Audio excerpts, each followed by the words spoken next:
All right, everybody. So today we're going to go over how I do my morning chainsaw check, kind of what I do. This isn't saw specific necessarily. We have a new Stihl Magnum Rescue here today. I'm not going to go over the startup sequence and kind of how I do all that because every chainsaw is different, right? But I'm going to go over how I set up my saw, check it in the morning, just the bare basics here. So our saws are on the trucks like this. Take off our scabbard here. First thing I'm going to do is check our bar and check our chain. So how do we do that? So I look and see if I have any up and down play, and then if I have any left and right play. The bar will flex, but I want to make sure it's not loose, right? Next up is the chain here. So the chain, we make sure is going in the right direction. How do we know? There's a cutting edge on these teeth, right? You can feel it. Don't cut yourself, right? But make sure that is going this way. Chain goes this way, so you make sure you got your chain on right. Once you've confirmed that your bar is good and your chain's on, going the correct direction, you're gonna check its tension. So this is where it might get a little controversial, but hear me out here. So you're supposed to pick it up and make sure that you have one of these teeth just barely showing. Some guys are gonna want more of a tooth showing there.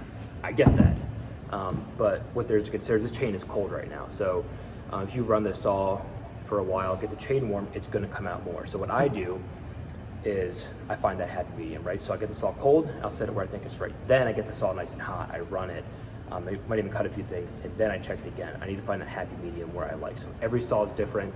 Spend some time with that, and again, it's per saw how you adjust. On our Stihls here, we have our two nuts and we have our bar adjustment. So get in your owner's manual, check that out, but that's kind of how I do it, right? So I make sure we have a good amount here, and I set it, I go run it, get it hot, check it again. If it's too much, right, I add a little more tension, I just play around with that.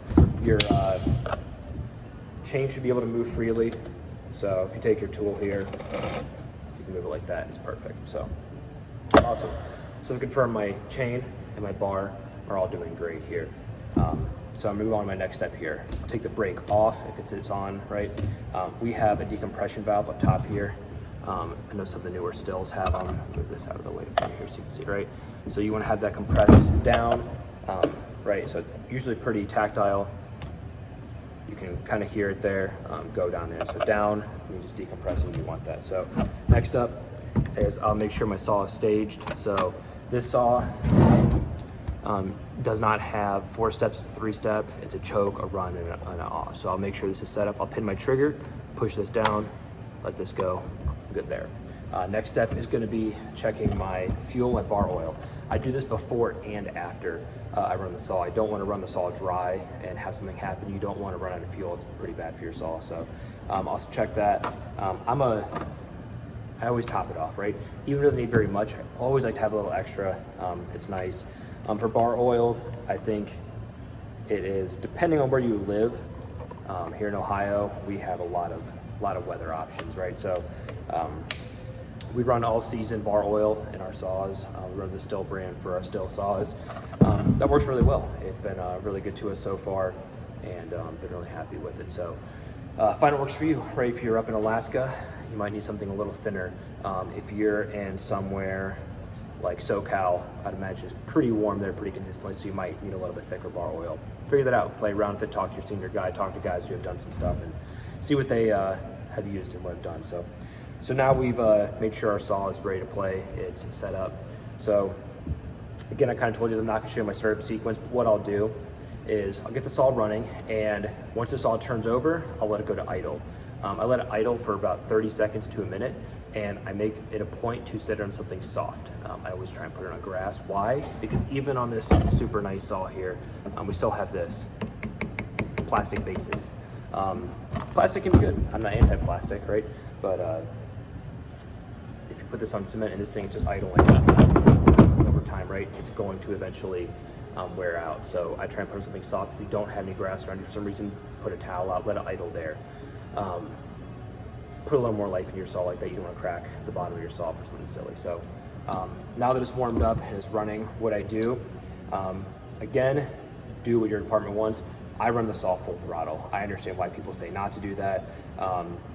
Do what you want. I run a full throttle because I want to make sure all of it works. I want to make sure it doesn't lean out at the top or anything like that. So what I'll do is I do 10-second intervals of full throttle. So I'll run 10 seconds like this, Okay, once I know that's good, what I'm gonna do is do another 10 seconds, but I'm gonna point my bar to the ground. What I'm gonna look for, I'm gonna get it 2 or 3 inches away, take my time.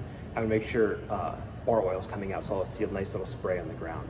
Once I have that, so now I have these 2 10-second intervals, I'm gonna go ahead and I run the saw in a few different orientations. So I'll run the saw like this, I'll run the saw like this, and I'll run the saw like this, right?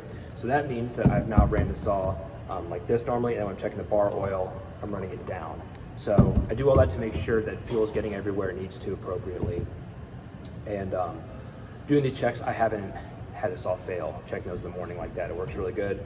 Doesn't mean it won't fail, right? But it kind of gives me the idea of it's getting fuel how it needs to. I do all those in 10-second intervals.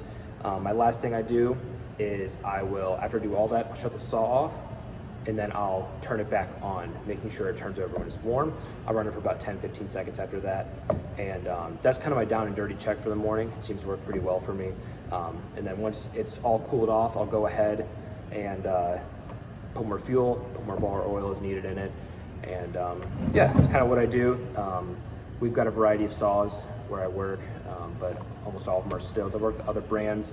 Done the same thing for all of them, and it's worked for me so far. So if you guys have any tips or any comments or anything like that, feel free to leave them down in the comments section. I'd love to hear what kind of saws you guys have or things you do with your morning checks or problems you run into. So thanks, guys. Have a good day.